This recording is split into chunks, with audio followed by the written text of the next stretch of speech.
L'année est 2026. Imagine que tu es le stratège en chef d'une superpuissance hostile.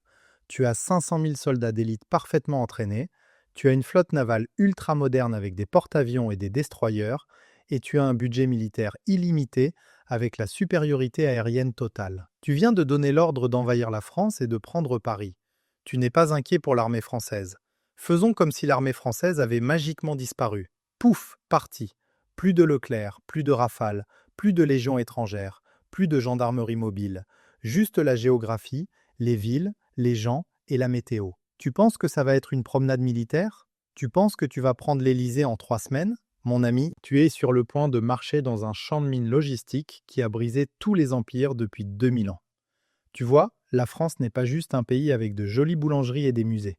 C'est une forteresse géographique naturelle, conçue par des millions d'années de tectonique des plaques pour transformer toute invasion en cauchemar opérationnel. À partir du moment où tes troupes touchent le sol français, tu combats l'océan Atlantique, les Alpes, les Pyrénées, 68 millions de citoyens énervés et le temps lui-même. Aujourd'hui, on ne va pas parler de Rafale ou de Charles Leclerc. On ne va pas parler de la force de frappe nucléaire. On va examiner la réalité géographique terrifiante de pourquoi envahir la France est une équation militaire impossible. Accroche-toi, ça va être coûteux. 1. Les océans, les murs liquides de la mort. Commençons par le problème le plus évident que personne ne prend au sérieux. Pour envahir la France, tu dois d'abord y arriver. Et la France est protégée par 5730 km de côte. 3427 km donnent sur l'océan Atlantique. 1703 km donnent sur la Méditerranée. 600 km donnent sur la Manche, ce détroit vicieux qui sépare la France de la Grande-Bretagne. Mettons ça en perspective avec quelques chiffres concrets. Le débarquement de Normandie en juin 1944, la plus grande opération amphibie de l'histoire humaine, a nécessité 3 ans de préparation, 150 000 soldats le premier jour, 5 000 navires et 11 000 avions. Les Alliés avaient la supériorité aérienne totale, la surprise tactique et des défenses allemandes divisées sur 2 fronts. Ils ont perdu 10 000 hommes en 24 heures. C'était pour établir une tête de pont sur 5 plages de 80 km. Maintenant, imagine faire ça, mais sans surprise, sans supériorité aérienne incontestée, et sur un littoral de 5 730 km où chaque port est un point d'étranglement défendable. Tu dois choisir où débarquer. Façade atlantique? Félicitations, tu viens de choisir les marées les plus violentes d'Europe, des vagues de 6 mètres de haut, et une météo qui change toutes les 3 heures. La Manche? Encore mieux, le détroit le plus fréquenté du monde, avec des courants de 8 nœuds qui peuvent retourner une barge de débarquement comme une crêpe. La Méditerranée? Moins violente, mais chaque port est une forteresse urbaine. Marseille, Toulon, Nice. Des villes de centaines de milliers d'habitants construites sur des collines avec des rues étroites qui transforment chaque pâté de maison en champ de tir. Et voici la comédie noire de tout ça. Même si tu réussis à débarquer, même si tu perds seulement 10 000 hommes pour établir une tête de pont, tu es maintenant coincé sur une plage avec toute ta logistique derrière toi, dans des navires vulnérables, face à un pays de 550 000 km². Tu dois avancer. Tu dois capturer un port fonctionnel pour décharger des tanks, du carburant, des munitions, de la nourriture. Les seuls ports capables de gérer ce volume sont Marseille, Le Havre, Brest ou Toulon. Des villes de 200 000 à 900 000 habitants. Tu sais ce qui est fou? En 1944, les Alliés ont évité de capturer Cherbourg directement parce que les Allemands avaient miné le port. Il a fallu 3 semaines pour le nettoyer. 3 semaines sans ravitaillement lourd pendant que tes troupes sur la plage consomment des milliers de tonnes de fournitures par jour. Donc, récapitulons. Tu viens de perdre entre 5 et 15 000 soldats pour débarquer.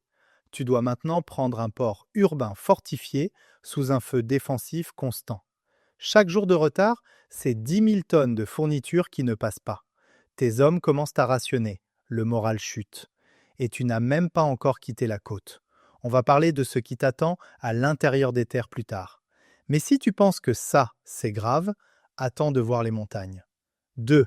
Les Alpes, la forteresse de pierre qui brise les armées. Ok, donc l'océan ne marche pas vraiment. Tu es intelligent. Tu es un génie tactique formé dans les meilleures académies militaires du monde. Tu décides de contourner le problème des plages. Tu vas envahir par la terre. par l'Italie ou la Suisse, tu vas traverser les Alpes comme Hannibal, sauf avec des tanks modernes et de la logistique du 21e siècle.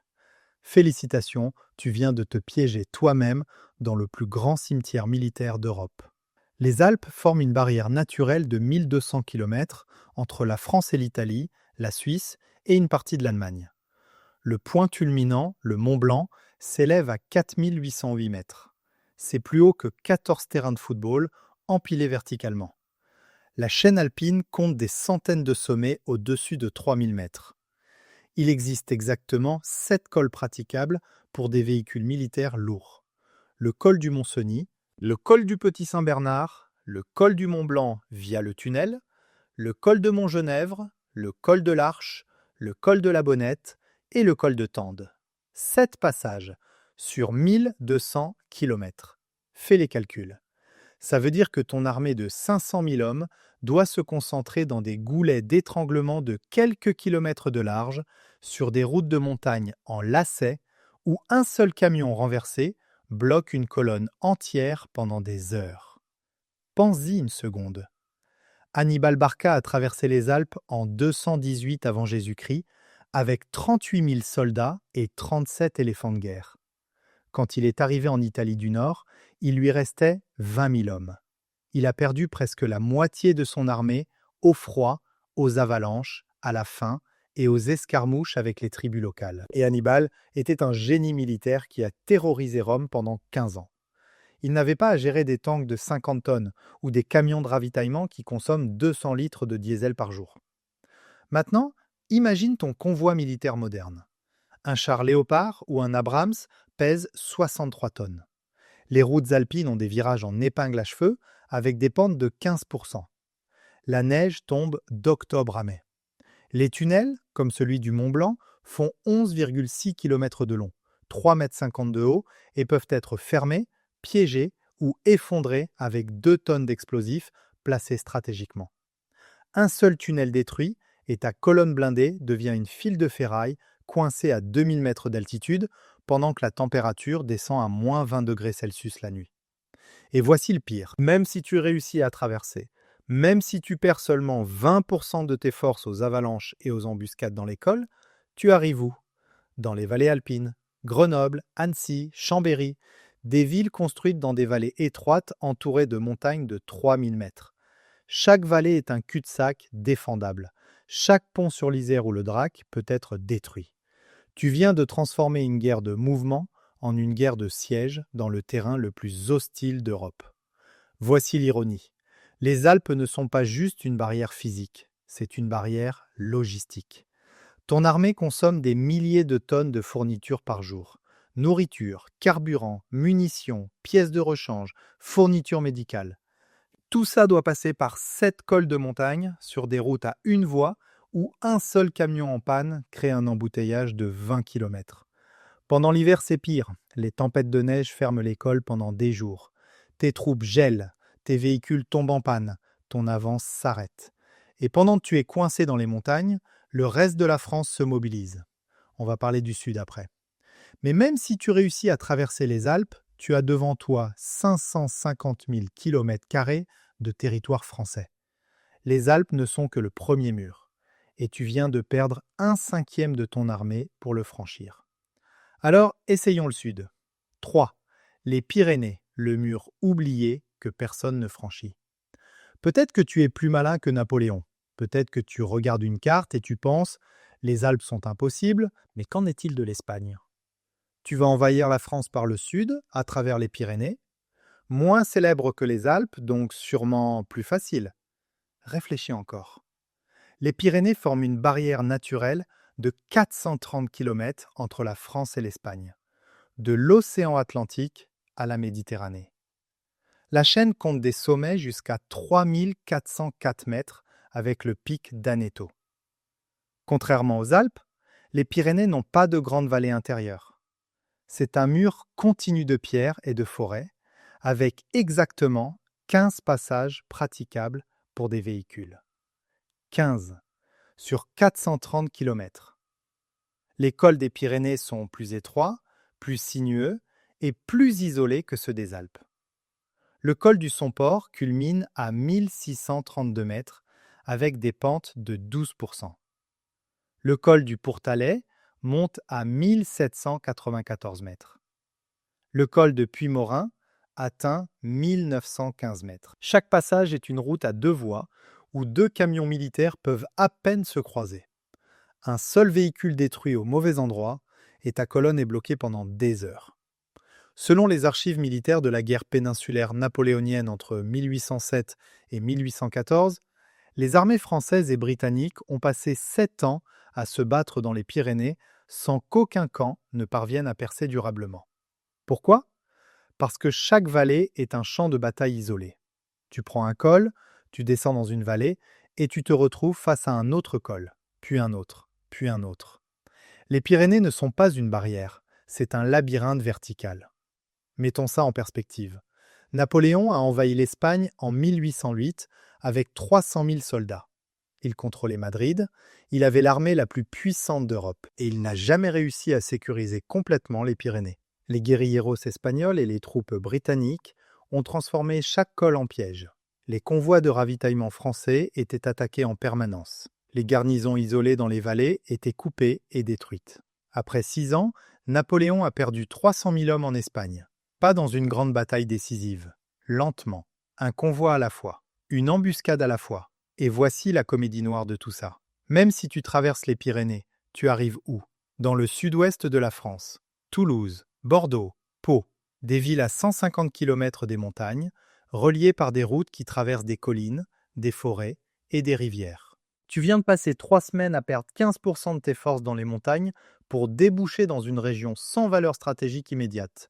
Paris est à 650 km au nord, Lyon est à 500 km au nord-est. Tu dois encore traverser tout le pays. Donc, récapitulons. L'océan Atlantique est un mur liquide. Les Alpes sont un cimetière vertical.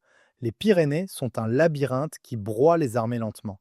Tu as 3 options et toutes les 3 te coûtent entre 10 et 25% de tes forces avant même d'atteindre l'intérieur du pays.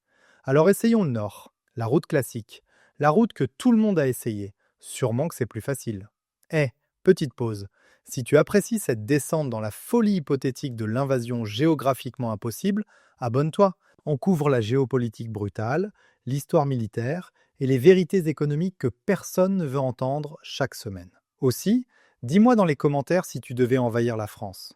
Par la mer, par les Alpes, par les Pyrénées ou par le Nord. Spoiler, toutes ces options sont des pièges mortels. Continuons. 4. Le Nord, le piège plat qui a tué 2 empires. Ok, donc les océans, les Alpes et les Pyrénées ne marchent pas. Tu décides d'envahir par le nord, par la Belgique, par les Pays-Bas, par l'Allemagne. La route classique utilisée par chaque envahisseur depuis Charlemagne. Les plaines du nord de la France sont plates, fertiles et sans barrières montagneuses évidentes. C'est le chemin de moindre résistance. C'est aussi le plus grand piège logistique d'Europe occidentale. Voici ce que tu vois sur une carte. Une frontière nord-est relativement ouverte de 450 km entre la France et la Belgique, le Luxembourg, et l'Allemagne. Des plaines agricoles, des autoroutes modernes, une ligne droite vers Paris à seulement 300 km de la frontière belge. Ça a l'air facile. Faux. Ce que tu ne vois pas, c'est que ces plaines sont les plus densément peuplées et urbanisées d'Europe. Selon l'INSEE, la région Hauts-de-France compte 6 millions d'habitants sur 31 806 km². Ça fait 189 habitants par kilomètre carré. L'Île-de-France, qui entoure Paris, compte 12 millions d'habitants sur 12 012 km². Ça fait 1000 habitants par kilomètre carré. Fais les calculs. Ça veut dire que chaque kilomètre que tu avances, tu traverses des villes, des villages, des banlieues, des zones industrielles. Lille compte 233 000 habitants. Amiens compte 133 000 habitants. Reims compte 183 000 habitants. Chaque ville est un champ de bataille urbain potentiel. Pense-y une seconde. La bataille de Stalingrad en 1942 à 1943 a duré 5 mois et a coûté 1 million de vies pour capturer une seule ville de 400 000 habitants. La bataille de Berlin en 1945 a duré 2 semaines et a tué 100 000 soldats soviétiques pour prendre une ville de 2,8 millions d'habitants en ruine. La bataille de Mossoul contre Daesh en 2016 à 2017 a duré 9 mois pour une ville de 600 000 habitants. Le combat urbain est le type de guerre le plus coûteux, le plus lent et le plus sanglant qui existe. Chaque bâtiment est une forteresse. Chaque rue est une zone de tir. Chaque sous-sol est une position défensive. Maintenant, imagine que tu dois traverser non pas une ville, mais 50 villes, 100 villages, des centaines de kilomètres de banlieues pavillonnaires. Tu as 500 000 soldats. Ça semble beaucoup. Mais pour maintenir une ligne d'avance de 100 kilomètres de large, tu peux mettre seulement 5 000 hommes par kilomètre de front. Dans une guerre urbaine, c'est rien. Une seule ville de 50 000 habitants avec des défenseurs déterminés peut fixer 20 000 attaquants pendant des semaines. Et voici le pire. Chaque ville que tu contournes devient une menace pour tes lignes de ravitaillement. Tu ne peux pas laisser 50 000 personnes hostiles dans ton arrière avec accès à des armes, des explosifs et des moyens de communication. Tu dois nettoyer chaque ville. Mais si tu t'arrêtes pour nettoyer chaque ville, ton avance ralentit à 10 km par jour. À ce rythme, il te faut 1 mois pour atteindre Paris. 1 mois pendant lequel tu consommes 50 000 tonnes de fournitures par jour. 1 mois pendant lequel chaque pont, chaque tunnel, chaque échangeur autoroutier peut être détruit. Je veux entendre les Français du Nord qui regardent ça. Habitants de Lille, de Valenciennes, d'Amiens, de Reims, de Metz. Votre ville est-elle facile à traverser avec des chars? Combien de rues étroites, de ponts sur des canaux, de tunnels, de parkings souterrains? Dis-moi dans les commentaires. Laisse ça infuser. L'Allemagne a envahi la France par le nord en mai 1940 avec 3 millions de soldats, 2500 tanks et la supériorité aérienne. Ils avaient la surprise tactique, ils avaient la doctrine du Blitzkrieg, ils avaient un commandement français divisé et mal préparé. Et même eux ont mis 6 semaines pour atteindre Paris. 6 semaines avec tout en leur faveur. 6 semaines de combats brutaux à travers les Flandres, l'Aisne, la Somme, la Seine. Maintenant, imagine faire ça sans surprise, contre une population de 68 millions qui sait exactement ce qui se passe, dans un pays avec des infrastructures modernes qui permettent une mobilisation rapide. Tu penses que tu vas faire mieux que la Wehrmacht en 1940? Vraiment? Et pendant que tu te bats maison par maison dans les Hauts-de-France, tu as un autre problème. Un problème que personne ne prend au sérieux jusqu'à ce qu'il soit trop tard. Le Massif central. 5. Le Massif central. Le cœur impraticable de la France. Disons que tu accomplis l'impossible. Tu débarques sur les côtes, tu traverses les montagnes, tu perces les défenses urbaines du Nord, tu es maintenant à 150 km de Paris. Tu peux presque sentir la victoire. Mais voici le problème. La France n'est pas juste Paris. Et au cœur géographique du pays, il y a une région de 85 000 km² que personne ne peut contrôler. Le Massif central. Le Massif central est un plateau montagneux qui couvre presque 1/5 de la France. Altitude moyenne, 700 mètres. Sommet jusqu'à 1886 mètres avec le puits de Sancy. Des forêts denses, des gorges profondes, des rivières rapides, des routes sans lacets. C'est moins spectaculaire que les Alpes. C'est aussi beaucoup plus difficile à pacifier. Selon les archives historiques de la Seconde Guerre mondiale, le Massif central était le bastion des maquisards, les résistants français qui ont harcelé l'occupation allemande de 1940 à 1944. Les Allemands contrôlaient les villes principales, Clermont-Ferrand, Limoges, Aurillac. Ils ne contrôlaient pas les campagnes, ils ne contrôlaient pas les forêts. Chaque fois qu'une patrouille allemande s'aventurait dans les zones rurales, elle risquait une embuscade. Chaque convoi de ravitaillement était une cible. Après 4 ans d'occupation, les Allemands n'ont jamais sécurisé le Massif central. Mettons ça en perspective. Le Massif central fait 85 000 km² avec une population de seulement 4 millions d'habitants. Ça fait 47 habitants par kilomètre carré. C'est désert par les standards européens. Mais c'est aussi un terrain idéal pour la guérilla. Des milliers de kilomètres carrés de forêt où des groupes de 100 personnes peuvent se cacher indéfiniment. Des routes isolées parfaites pour des embuscades. Des villages dispersés où chaque habitant connaît chaque étranger. Tu as 500 000 soldats. Pour contrôler effectivement 85 000 km², tu as besoin d'un ratio de 20 soldats par kilomètre carré. Ça fait 1,7 million de soldats juste pour le Massif central. Tu n'as pas ce nombre. Personne n'a ce nombre. Donc tu dois choisir. Tu contrôles les villes et tu laisses les campagnes devenir une zone de guerre permanente, ou tu disperses tes forces pour tout contrôler et tu affaiblis ton front principal.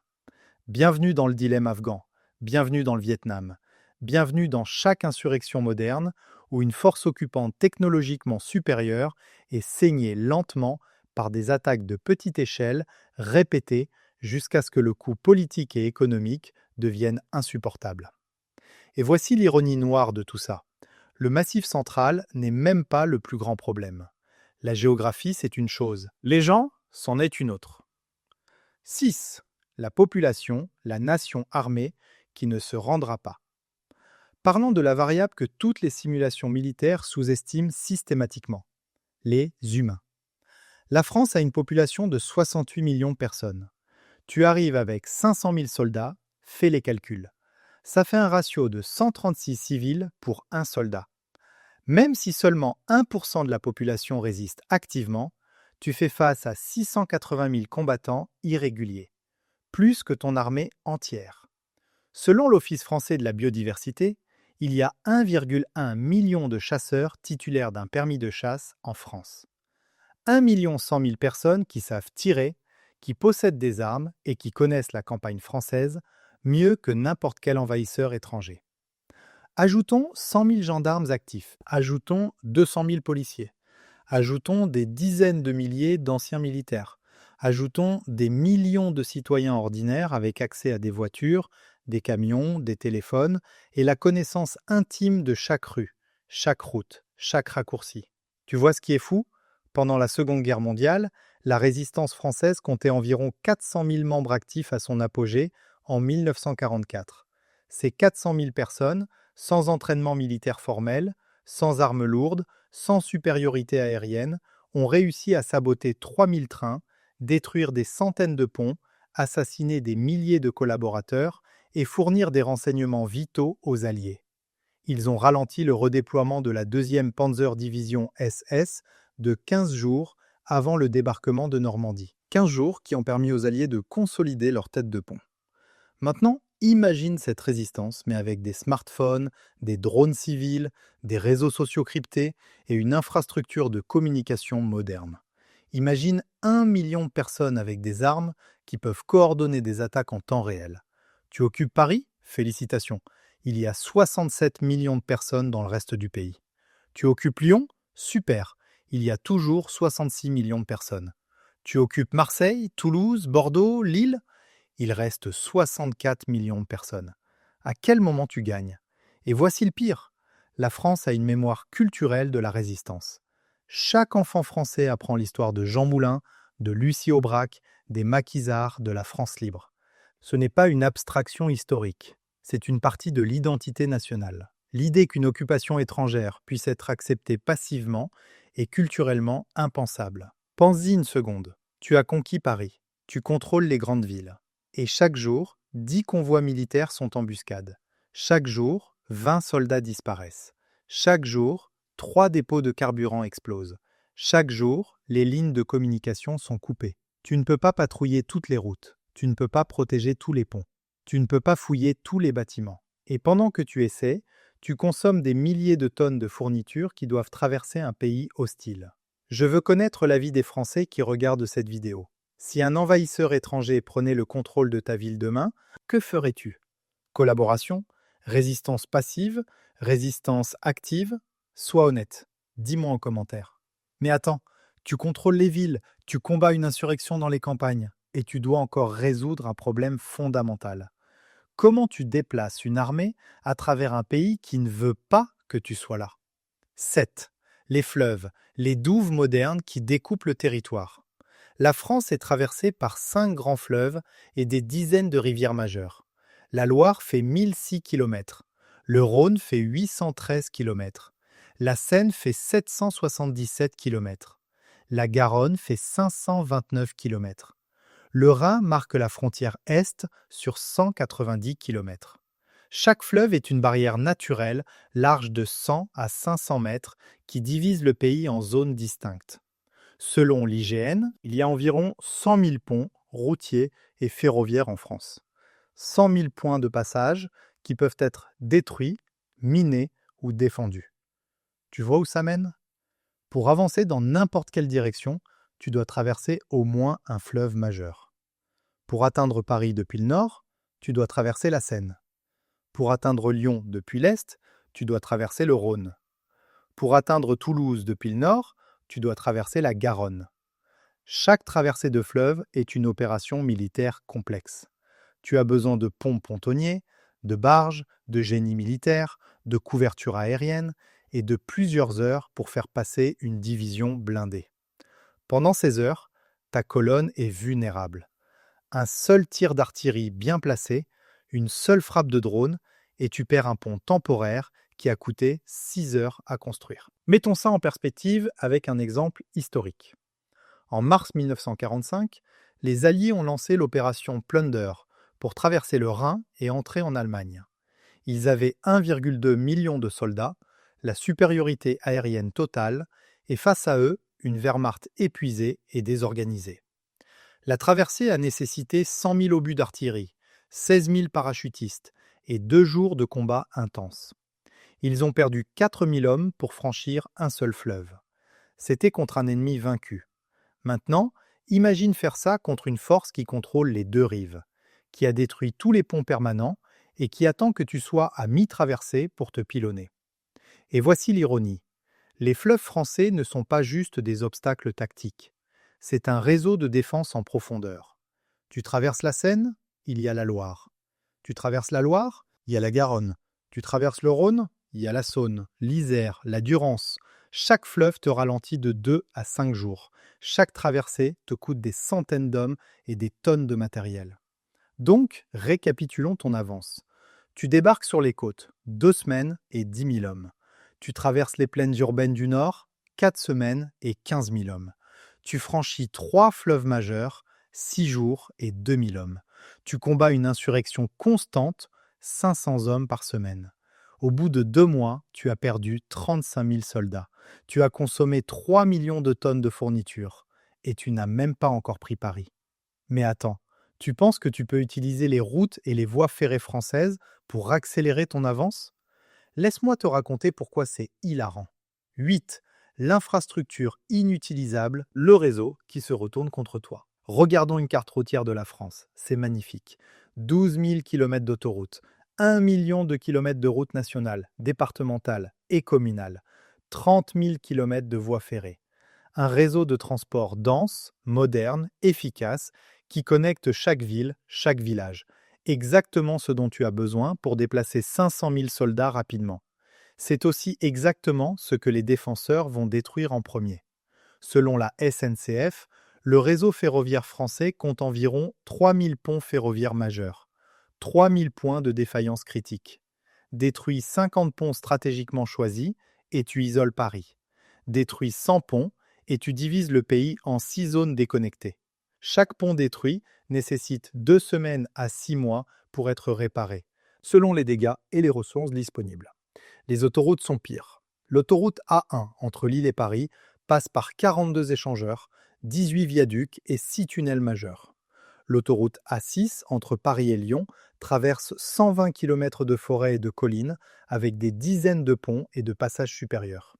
Fait exploser 3 ponts clés et une autoroute de 400 km devient inutile. Tes colonnes blindées doivent se rabattre sur des routes départementales à 2 voies où un char fait 3 mètres de large et la route en fait 6. Pense-y une seconde. Pendant la Seconde Guerre mondiale, la résistance française a saboté le réseau ferroviaire tellement efficacement que les Allemands ont dû utiliser des camions pour la majorité de leur logistique. Mais les camions consomment 10 fois plus de carburant que les trains. Et le carburant doit être transporté par camion. Tu vois le problème? Chaque destruction d'infrastructure multiplie ta consommation logistique par un facteur qui rend l'opération militaire non viable. Et voici la comédie noire de tout ça.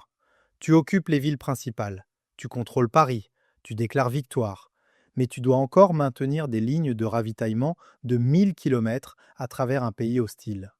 Tu dois encore transporter 50 000 tonnes de fournitures par jour à travers des routes minées, des ponts détruits et des embuscades constantes.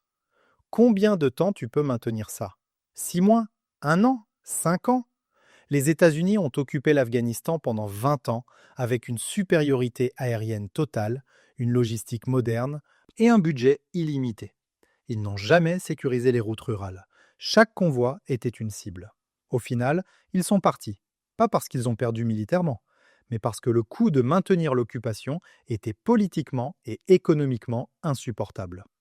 Maintenant, imagine faire ça en France, un pays 10 fois plus peuplé, avec une infrastructure 10 fois plus complexe, avec une population qui a une tradition culturelle de résistance, avec 68 millions de personnes qui ne veulent pas que tu sois là. Mais peut-être que tu es vraiment déterminé. Peut-être que tu es prêt à payer le prix en sang et en argent. Peut-être que tu penses que tu peux briser la volonté française par la force brute. Laisse-moi te parler du dernier obstacle, celui que personne ne peut surmonter, le nucléaire. 9. Le nucléaire, l'assurance finale, qui rend la victoire impossible. On a parlé de géographie, on a parlé de logistique, on a parlé de population.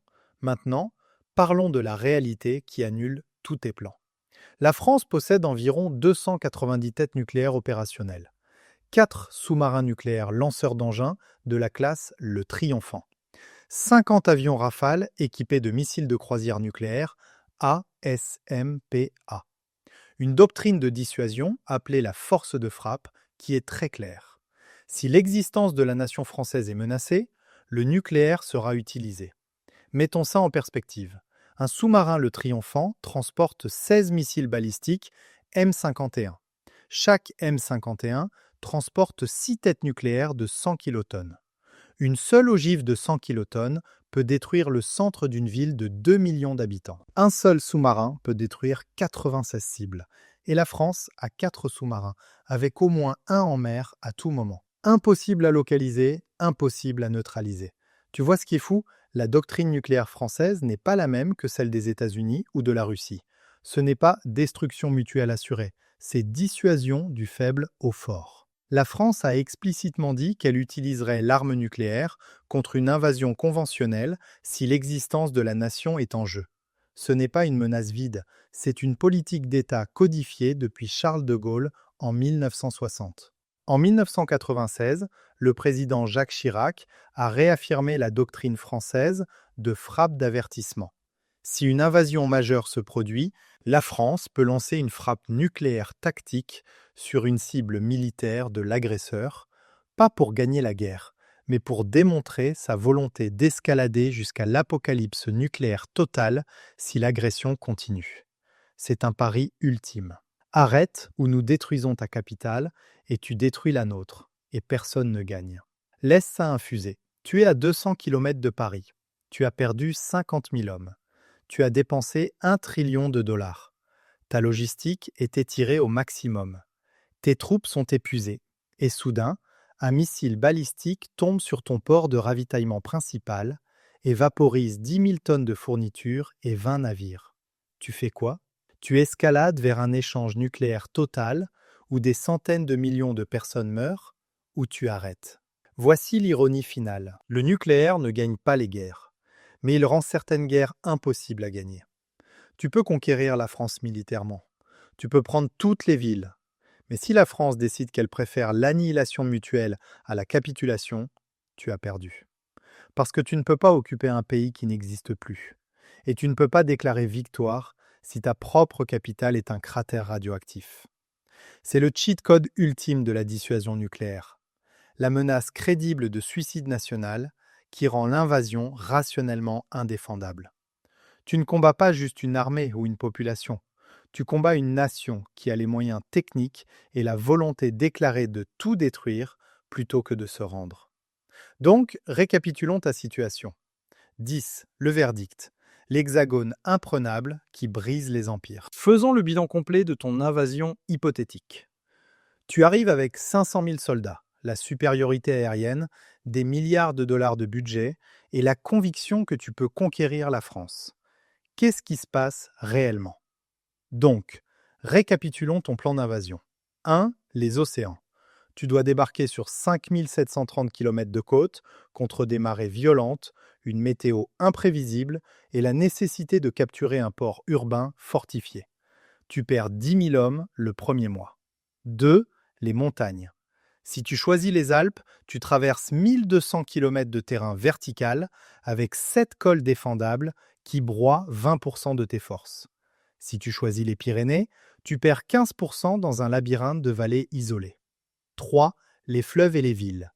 Tu dois franchir la Loire, la Seine, le Rhône et des dizaines d'autres. Tu dois combattre à travers Lille, Amiens, Reims, Lyon, Marseille. Chaque fleuve te ralentit de 3 jours. Chaque ville te coûte 5000 hommes. Tu perds 15% supplémentaires. 4. La population. 68 millions de personnes. 1 million de chasseurs armés. Une tradition culturelle de résistance. Tu combats une insurrection qui te coûte 500 hommes par semaine indéfiniment. 5. Le nucléaire. 290 têtes nucléaires. 4 sous-marins impossibles à localiser. Une doctrine qui dit explicitement capitulation ou annihilation mutuelle. Il n'y a pas d'entre-deux. Tu fais les calculs. En 6 mois, tu as perdu 80 000 soldats. Tu occupes peut-être Paris, Lyon, Marseille, mais tu ne contrôles pas le Massif central. Tu ne contrôles pas les campagnes, tu ne contrôles pas les routes rurales. Et chaque jour qui passe, l'insurrection grandit. Chaque semaine, 10 convois sont détruits. Chaque mois, ta situation logistique empire. Envahir la France n'est pas une victoire militaire. C'est une descente aux enfers logistiques qui se termine soit par un retrait humiliant, soit par une escalade nucléaire qui détruit tout le monde. Il n'y a pas de troisième option. La France est un pays de 550 000 km², protégé par 3 000 km de montagnes, 5 000 km de côtes, 5 fleuves majeurs, 68 millions de citoyens et l'arme nucléaire. C'est une forteresse naturelle, avec des douves liquides, des murs verticaux et une garnison déterminée qui préfère mourir plutôt que de se rendre. Donc, à tous les stratèges militaires hypothétiques qui regardent cette vidéo, ne le faites pas. Pas parce que vous allez perdre une bataille, pas parce que ça va coûter cher, mais parce que vous allez perdre une guerre d'usure de 10 ans contre un pays qui a les ressources naturelles, la profondeur stratégique et la volonté nationale de transformer votre invasion en bourbier permanent. Et à la fin, vous allez partir comme tous les autres empires qui ont essayé. C'est ça la réalité de l'Hexagone. C'est le cheat code ultime dans le jeu de la géographie défensive. Des océans, des montagnes, des fleuves, des gens et des bombes atomiques. Tu ne peux pas vaincre ça. Personne ne peut. Si tu as apprécié cette analyse approfondie de géopolitique militaire brutale, fais-moi une faveur. Clique sur le bouton j'aime. Ça aide l'algorithme plus que tu ne le penses. Et abonne-toi si tu veux voir plus de vidéos où on décortique les réalités terrifiantes de la stratégie militaire, de l'économie globale et des vérités historiques que personne ne veut entendre. Je veux connaître ton avis. Quel pays penses-tu être le plus sous-estimé géographiquement en termes de défendabilité? Le Japon avec ses îles, la Suisse avec ses montagnes, le Canada avec ses distances, ou un autre pays auquel personne ne pense? Laisse ta réponse dans les commentaires. Je lis tous les meilleurs. Merci d'avoir regardé et reste prudent.